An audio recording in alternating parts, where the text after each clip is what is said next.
হাজার আর ছোট্ট ইসমাইল অল্প কয়েকদিন মশকের পানি থেকে পানি খেয়ে খেজুর খেয়ে ওনারা বেঁচে রইলেন। এখন দুধের বাচ্চা ক্ষুধার কষ্টে চিৎকার করে কাঁদে, দুগ্ধপুষ্ট কোনো মা এই দৃশ্য দেখে কি সহ্য করতে পারে?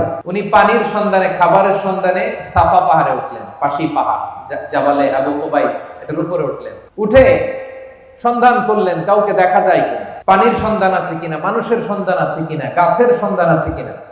আপনারা জানেন সৌদি আরবে 45 ডিগ্রি 50 ডিগ্রি সেলসিয়াস এই সূর্যের প্রখর সূর্য কিরণ যখন বালুর মধ্যে পড়ে তখন দূর থেকে এক ধরনের ওয়েভ, ঢেউ তৈরি হয়, মনে হয় যে সাগর। আসলে কি সাগর? উনি সাফা পাহাড়ে উঠে দেখলেন ওই যে দূরে বোধহয় সাগরের মতো কি যেন দেখা যায়, পানি থাকতে পারে। উনি পানির সন্ধানে একটা দৌড় দিলেন। দৌড়াতে দৌড়াতে ওখানে আরেক পাহাড়, এটার নাম মারোয়া।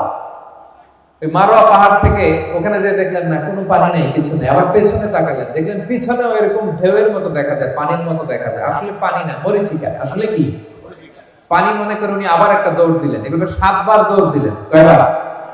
আল্লাহু আকবার।